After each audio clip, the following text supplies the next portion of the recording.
Hello, we're back on Arley Farm again. So I'm doing a lot of work on this farm at the moment, so I'm enjoying it.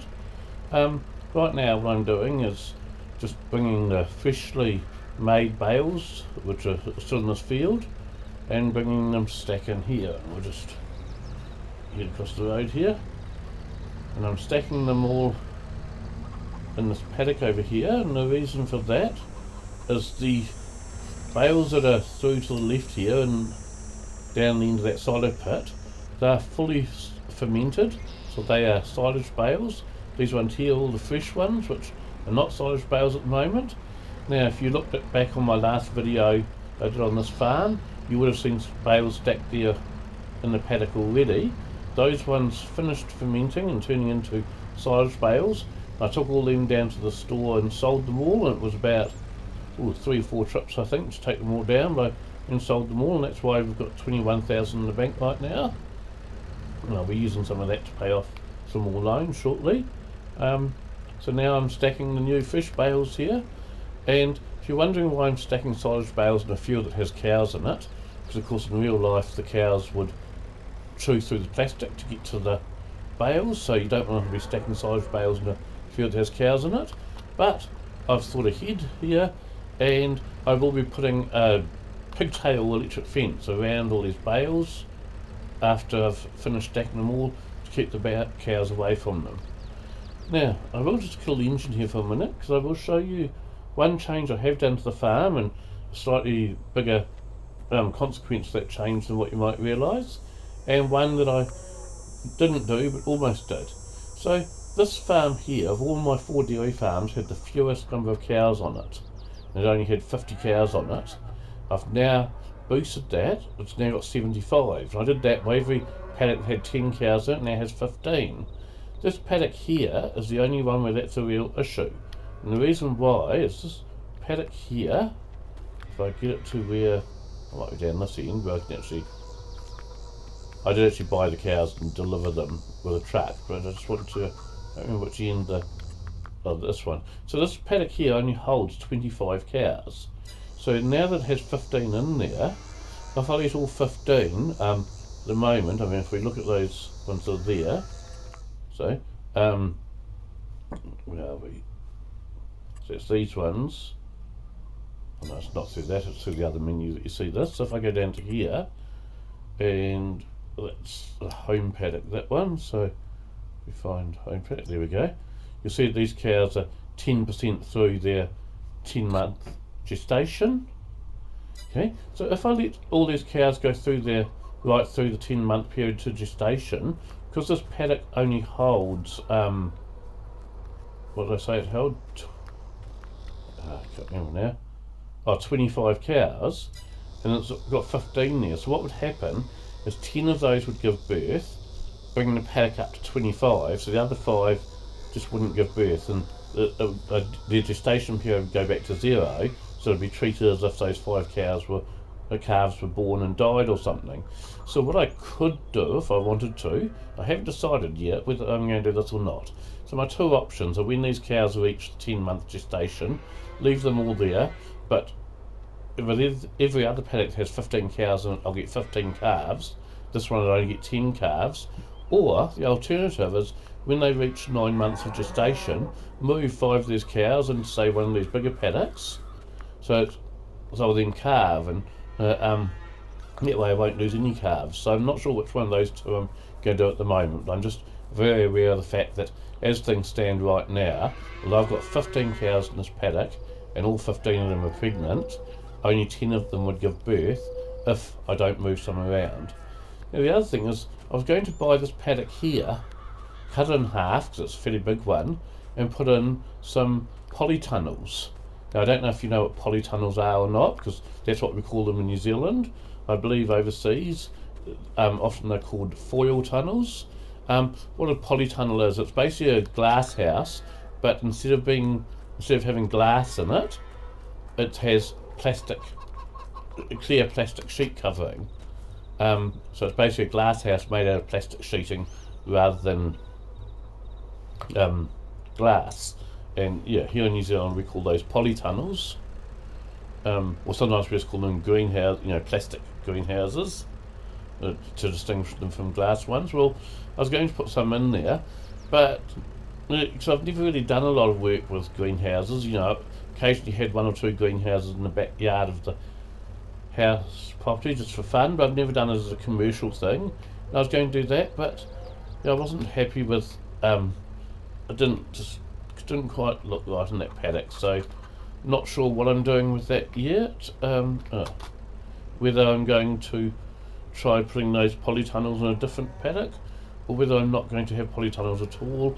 The polytunnels, I can get some fairly big commercial sized ones. There's a mod on the mod hub, it's called foil tunnels on the mod hub, and they're only $5,000 each, so they're pretty cheap to put up. Although of course often you'll end up landscaping to put them in because they're quite big. You need a very big flat area, and like this back doesn't have much flat area, so it's all, it might look flat but it's actually not, so I end up having to wrong direction, having to flatten the ground before I put them on there. That costs quite a lot of money, so the actual polytunnel itself doesn't, but the flattening the ground does. The other thing is that I don't know how much water each polytunnel uses each day. At the moment I don't own a water tanker on this farm, so I would have to buy a water tanker to put in there so I can top up the water in the polytunnel each day, and depending on how much water they do use, I could, if I wished, see for my cow fields here, I'll just run over and show you. So each cow field, because in New Zealand at least, cow fields generally, they have pumps to the water bowsers here, and you can see there it says I've got, that big figure there with all the nines, that's the how much water I've got, so basically never needs filling up. The reason for that is I've hidden in the bushes here a water pump. And the reason I've hidden it in the bushes is because that's not the kind of pump you'd have in a paddock. That's much bigger than the kind you'd have in a paddock. But yeah, in New Zealand at least, you have water pumps to all of your water troughs in your paddocks, so you don't actually need to go around with a little water tanker filling up your water troughs each day, because it's all pumped in. And that's what I want to do, because I don't like having to fill the water troughs. I already have enough work with filling up all the TMR in the troughs each day, which again, in New Zealand you wouldn't really do that because the cows would just eat the grass in the paddocks. But the whole reason I choose to do screwed down a wee bit, so the whole reason I choose to do cows in this game rather than sheep is because they take more work, and I like to spend some time working. So yeah, I enjoy making the TMR and filling the troughs, even though it's not quite what you do in New Zealand. I mean, this is an Irish map, not a New Zealand map, but I'm still kind of running it sort of like, in the way that I understand farming to be, which is the New Zealand way. So I do make up the TMR to put in the troughs, but I don't like to have to fill the water troughs, so I just put pumps in to do those. Now, I know those pumps do work on greenhouses and things, so depending on how much water those polytunnels take each day, I could look at putting in pumps so I don't need to fill them with water. The problem if I do that, and the reason that I'm kind of leaning away from doing that, is that in earlier versions of Farming Simulator, the greenhouses needed both water and manure to produce anything. I have seen some on FS25 that take water, manure, seeds and fertiliser before they do anything. I'm tempted to download some of those as well, but the polytunnels, the plastic covered ones I rather like the look of and I was considering using, they only take water, they don't take manure or anything else. And so if I put water pumps in next to my polytunnels, even ignoring the cost of putting in the water pumps, it just means there'd be absolutely nothing to do with those polytunnels, because I'd probably put them on automatic selling so that I don't have a forklift or a truck, and I don't really want to be carrying fruit around everywhere all the time because it produces it too quickly. I know that from having tried glass houses before. I'd spend all my time just moving the fruit that's being produced in the polytunnels, so I'd stick them on automatic selling.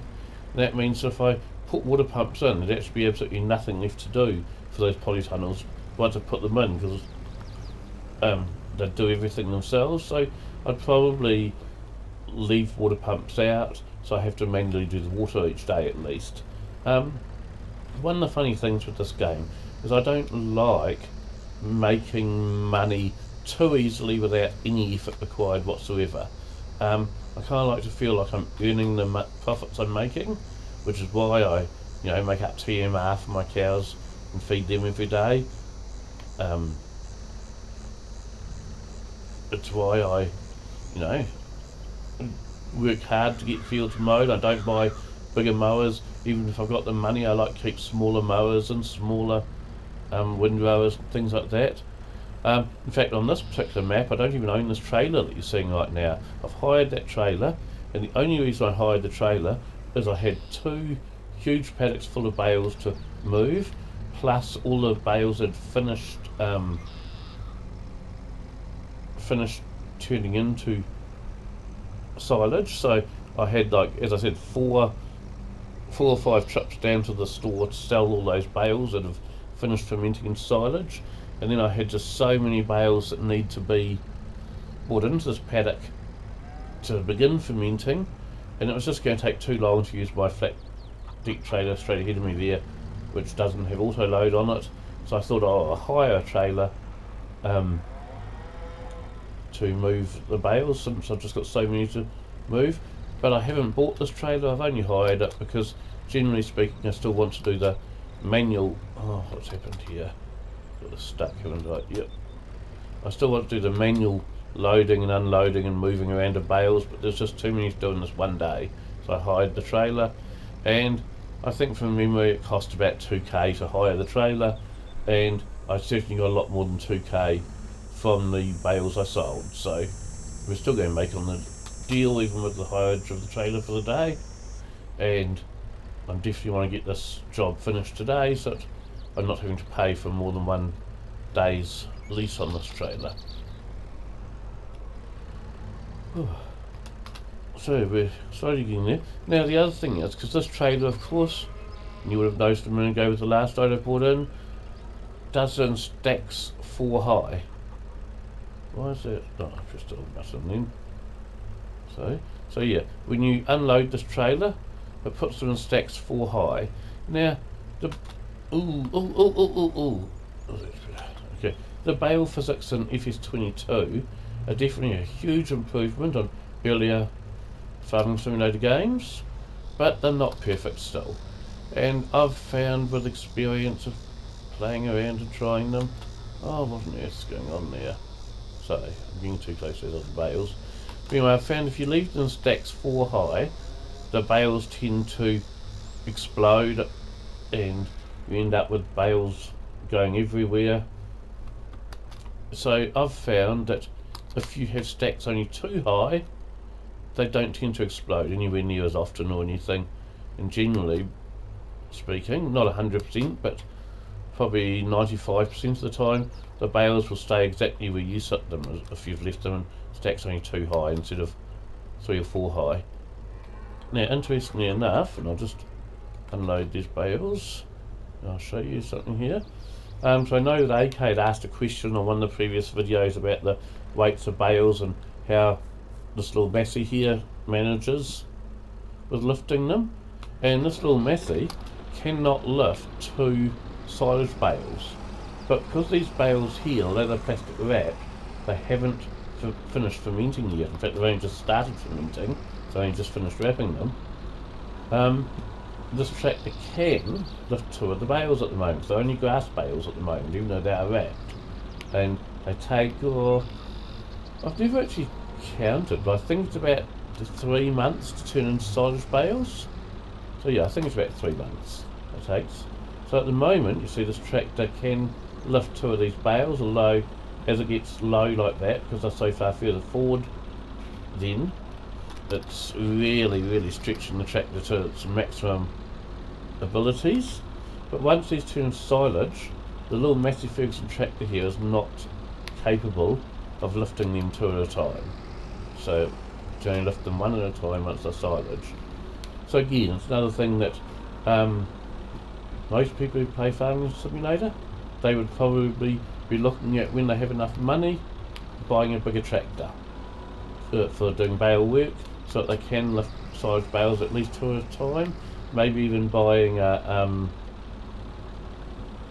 instead of a tractor, one of those, what are they called? Just going to have a look. A telehandler. Okay, so yeah, most people that play Farming Simulator would either be looking at buying a bigger tractor that can lift 2 bales at a time, no trouble, or a telehandler that'll lift up to 4 bales at a time. But I don't want to make my farm any bigger than it is. I enjoy having smaller farms. That's what I enjoy working on the most. And if you want smaller farms to still take up a lot of time with your work, the way to achieve that is by sticking with smaller equipment. So that's why what I do is when I start my games, I start on a $200,000 overdraft, $10,000 in the bank, and I play with a self-imposed restriction of the most I'm ever allowed as an overdraft is $250,000. So therefore, since I'm starting the game with $200,000 already, the most I can borrow before I start paying some back is $50,000. I don't think I've ever got up to a $250,000 overdraft ever, but I have come pretty close sometimes. And basically it's just a case of trying to get that $200,000 overdraft paid off in a reasonable length of time. And then when I do that, instead of then spending the money on buying telehandlers or buying bigger tractors and things, since I enjoy these smaller tractors, is I just go into the XML and I give myself another large overdraft to have to pay back again. So that's the way I play this game. I enjoy trying to work my way out of debt. Once again, I have noticed that with these 2 paddocks I have as my mowing paddocks, I always seem to end up with an odd number of bales. Doesn't really matter, although it's slightly annoying because I use silage bales in even numbers. Each time I'm making up TMR, I'm using 2 silage bales. So I always tend to use even numbers of silage bales.